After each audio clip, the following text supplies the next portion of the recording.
Amém, queridos. Estamos aí nessa viagem pelo Antigo Testamento, Palavra de Deus, Escritura Sagrada.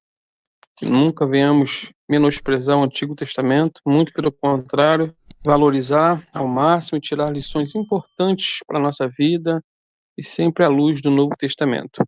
Nós ainda estamos tratando aí sobre Abraão, queridos. É fundamental, esse personagem ele é singular na Bíblia, tem tantas histórias, tantas experiências, tantas aplicações. E por que não dizer tantos tipos, né, acerca dele na Bíblia? O próprio Deus, ele é um tipo do próprio Deus, como Isaac é um tipo de Jesus. Isso nós vamos ver semana que vem para concluir essa parte de Abraão.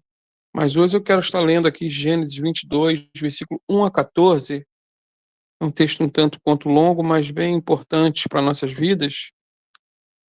Gênesis 22, 1 a 14 diz assim: Passado algum tempo, Deus pôs Abraão à prova, dizendo-lhe: Abraão, e ele respondeu: Eis-me aqui. Então disse Deus: Tome seu filho, seu único filho, Isaque, a quem você ama, e vá para a região de Moriá. Sacrifique-o ali como holocausto num dos montes que lhe indicarei. Na manhã seguinte, Abraão levantou-se e preparou seu jumento. Levou consigo 2 de seus servos e Isaque, seu filho. Depois de cortar lenha para o holocausto, partiu em direção ao lugar que Deus lhe havia indicado. No terceiro dia da viagem, Abraão olhou e viu o lugar ao longe. Disse ele a seus servos: Fiquem aqui com o jumento, enquanto eu e o rapaz vamos até lá. Depois de adorarmos, voltaremos. Abraão pegou a lenha para o holocausto e o colocou nos ombros do seu filho Isaque. E ele levou as brasas para o fogo e a faca. E caminhando os dois juntos, Isaque disse a seu pai Abraão: Meu pai? Sim, meu filho, respondeu Abraão. Isaque perguntou: As brasas e a lenha estão aqui, mas onde está o cordeiro para o holocausto? Respondeu Abraão: Deus mesmo há de prover o cordeiro para o holocausto, meu filho. E os dois continuaram a caminhar juntos. Quando chegaram ao lugar que Deus lhe havia indicado, Abraão construiu um altar e sobre ele arrumou a lenha. Amarrou seu filho Isaque e o colocou sobre o altar, em cima da lenha. Então estendeu a mão e pegou a faca para sacrificar seu filho. Mas o anjo do Senhor o chamou do céu. Abraão, Abraão, eis-me aqui, respondeu ele. Não toque no rapaz, disse o anjo. Não lhe faça nada. Agora sei que você teme a Deus, porque não me negou seu filho, seu único filho. Abraão ergueu os olhos e viu um carneiro preso pelos chifres num arbusto. Foi lá, pegou-o e sacrificou-o como holocausto em lugar de seu filho. Abraão deu àquele lugar o nome de O Senhor Proverá. Por isso, até o dia de hoje se diz: No monte do Senhor se proverá. Que texto fascinante. Essa foi com certeza, queridos, a maior prova que Abraão precisou enfrentar em toda a sua vida. Ele foi provado, né? E depois aprovado por Deus no final da prova. Detalhe: Abraão não foi tentado por Deus, pois Deus a ninguém tenta, como diz lá em Tiago 1,13, mas Abraão foi provado por Deus. O diabo, ele é o grande tentador e Deus é o grande provador. Ele nos prova. As tentações, elas são usadas pelo diabo para arrancar de nós o que há de pior. Mas as provações são usadas por Deus para nos levar a algo melhor. O diabo nos tenta para nos destruir, mas Deus nos prova para nos reconstruir. Voltemos então ao texto, né? Ao subir o monte Moriá com seu filho, Abraão ele estava confiante de que Deus supriria todas as suas necessidades, né? A necessidade de livramento, necessidade de fidelidade que Deus demonstrasse para ele.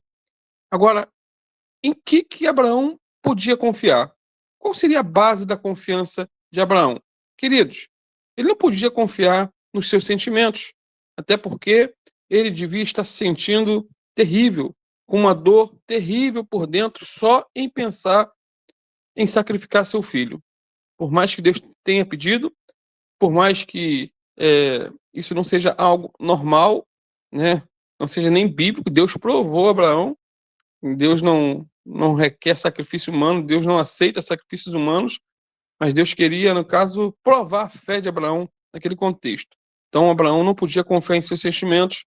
Abraão, ele amava profundamente seu filho, mas também amava Deus e desejava obedecer ao Senhor. Abraão podia confiar somente em quê? Nas promessas e na provisão do Senhor. Ele tinha plena convicção que Deus podia ressuscitar seu filho mesmo depois de morto. Lá em Hebreus 11, versículo 19, diz que Abraão levou em conta que Deus pode ressuscitar os mortos e, figuradamente, recebeu Isaque de volta dentre os mortos. Ao que parece, não houve aí nenhum caso de ressurreição antes daquela época. Não houve, a Bíblia não registra. De modo que Abraão estava, queridos, exercendo uma fé extraordinária em Deus. Irmãos, quando a situação parecer, pode-se dizer, desesperadora para nós, precisamos nos lembrar da resposta que o Senhor deu a Abraão, depois que Sara riu ao saber que ia ter um filho na velhice. Lá em Gênesis 18, versículo 13 e 14, é interessante, diz assim, mas o Senhor disse a Abraão, por que Sara riu e disse, poderei realmente dar luz agora que sou idosa? Aí o anjo diz, mas existe alguma coisa impossível para o Senhor? Então o fato de Abraão crer que Isaac, mesmo depois de morto, ressuscitaria, está baseado nisso. O mesmo Deus que deu Isaac na velhice deles, podia ressuscitá-lo depois de morto. Irmãos, os impossíveis dos homens são possíveis para Deus. O problema que você está enfrentando hoje não é nada comparado ao poder de Deus em solucioná-lo. Agora, o que devemos fazer? O que você deve fazer? O que devemos fazer? Devemos clamar como Pedro, quando estava lá se afogando no mar da Galileia. Ele clamou, Senhor, socorre-me. Senhor, socorre-me. Jesus estendeu a mão e socorreu, livrou. Da mesma maneira, temos que clamar, Senhor, liberta-me dessa angústia. Senhor, cura-me dessa doença. Senhor, me dê uma direção na vida. Senhor, abre uma porta de emprego para mim. Senhor, preciso de um milagre. Às vezes não é um milagre financeiro, físico, mas um milagre na alma. Uma angústia inquietante, uma depressão, uma crise de ansiedade e tantos problemas na área emocional que afligem o ser humano. Voltando aqui para Abraão, a declaração no monte do Senhor se proverá, nos ajuda, queridos, a responder algumas perguntas sobre a provisão de Deus. Como Deus provê? Primeira pergunta, onde o Senhor provê as nossas necessidades? É uma pergunta no lugar indicado por ele. Ele que indica o lugar, ele que manda. Abraão estava no lugar certo, na hora certa, e fazendo aquilo que Deus lhe mandou fazer. Por isso Deus proveu para ele.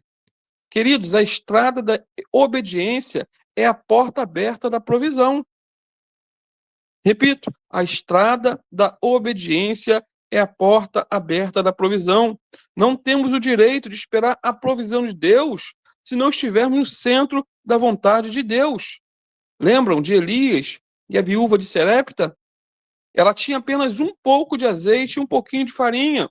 Ela ia fazer a última refeição, iria comer, ela e o filho iriam esperar a morte, porque não ia ter mais alimento. A seca era gritante, a falta de alimento era coisa de doido. Porém, Elias, por ordem de Deus, deu uma ordem, uma palavra a essa mulher, lá em 1 Reis 17, versículo 13 e 14. Elias, porém, lhe disse, não tenha medo, vá para casa e faça o que disse. Mas primeiro faça um pequeno bolo com o que você tem e traga para mim. E depois faça algo para você e para seu filho. Pois assim diz o Senhor, o Deus de Israel. A farinha na vasilha não se acabará e o azeite na botija não se secará até o dia em que o Senhor fizer chover sobre a terra. E essa mulher experimentou um milagre, porque obedeceu à voz do profeta. Ela estava, queridos, no lugar certo, na hora certa, e Deus agiu em sua vida. Deus multiplicou o azeite e a farinha, porque ela confiou no Senhor. Segunda pergunta: quando Deus provê as nossas necessidades? Quando é a questão? Exatamente quando nós temos a necessidade, e não um minuto antes. É quando a necessidade aparece. E Deus chegou na hora H para livrar Isaac. Na hora H. Não chegou atrasado, chegou na hora certa. Do ponto de vista humano, né, isso pode parecer muito tarde, mas Deus nunca chega atrasado. O relógio de Deus não se atrasa, como o relógio do homem. Por exemplo, tem um tablet meu aqui que a hora está sempre atrasada, sempre desatualizada. Eu atualizo, está sempre, não sei o que dá. Mas a hora de Deus, o relógio de Deus, não se atrasa. E quando colocamos nosso pedido diante do trono da graça de Deus, Deus responde com misericórdia e graça em ocasião oportuna, como diz Hebreus 4:16. Por vezes, temos a impressão de que Deus espera até o último minuto para nos socorrer. Não é isso? Não sei se já passou por isso. Por que tem que ser em cima da hora sempre? Mas essa é apenas uma visão dentro do ponto de vista humano. Porém, eu repito, Deus nunca chega atrasado. Lembrem, ou lembram daquele hino antigo do Renascer Praise, né? Plano melhor? Tem um refrão que diz: Jesus, plano melhor, nunca chega atrasado. Sua hora é perfeita, sua maneira mais linda. Seja feita a sua vontade, eu só quero tua vontade, assim na terra como no céu. Terceira pergunta: como Deus provê? Como? Por caminhos naturais e também por caminhos sobrenaturais. Amados, Deus não enviou um anjo com um sacrifício, mas mostrou um cordeiro preso pelos chifres para Abraão. Não é isso? Abraão só precisava de um cordeiro. Por isso, Deus não enviou a ele um rebanho. Mas, ao mesmo tempo, Abraão ouviu a voz de Deus. Então, ali estava o natural e o sobrenatural. O natural se misturou com o sobrenatural. É assim que Deus age. Deus é especialista em agir tanto no natural como no sobrenatural, e nos dois juntos. Por exemplo, uma pessoa que passa por uma cirurgia complexa e no final essa cirurgia é um sucesso, podemos dizer que Deus agiu pelas mãos do médico. Juntou o natural com o sobrenatural, o humano com o divino.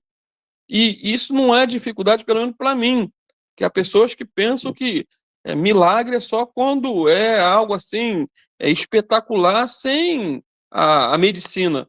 Mas Deus usa também os médicos para a glória dele. Quarta pergunta: a quem Deus concede a sua provisão? Queridos, a todos que confiam nele e obedecem às suas instruções. Todos, indistintamente.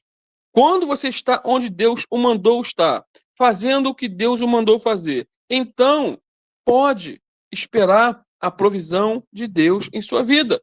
Quando a obra é de Deus e é feita do jeito de Deus, nunca falta a sua provisão. Até porque o Senhor não tem obrigação de abençoar minhas ideias e os meus projetos, mas Ele é fiel para cumprir as suas promessas. Por exemplo, há pouco tempo, perguntei à minha filha, Manu, se ela tinha certeza que deveria ir ou não para a África.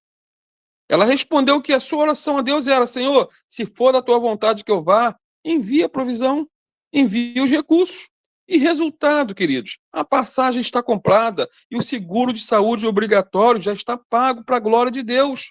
E os demais recursos, que são grandes, Deus há de suprir essas necessidades para a glória dele. Quinta e última pergunta: por que Deus provê as nossas necessidades? Por quê? Qual o propósito? Simplesmente para a glória do seu próprio nome. Isso porque Deus foi glorificado no Monte Moriá, porque Abraão e Isaac fizeram a vontade de Deus. E esse episódio, queridos, é uma antecipação da expressão mais profunda do amor de Deus por nós, a entrega de seu Filho unigênito para morrer em nosso lugar. Deus poupou Isaac mas não poupou seu próprio filho. A Bíblia diz que Deus não poupou seu próprio filho, antes o entregou por todos nós.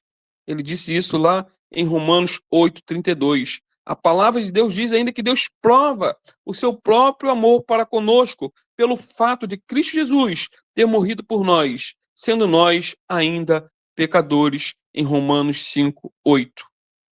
E na próxima semana, se Deus assim permitir, estaremos ainda falando sobre Abraão e Isaque. E será a conclusão, pelo menos, dessa parte de Abraão. E falaremos sobre esses dois personagens, Abraão e Isaque, um tipo de Deus Pai e de seu filho Jesus.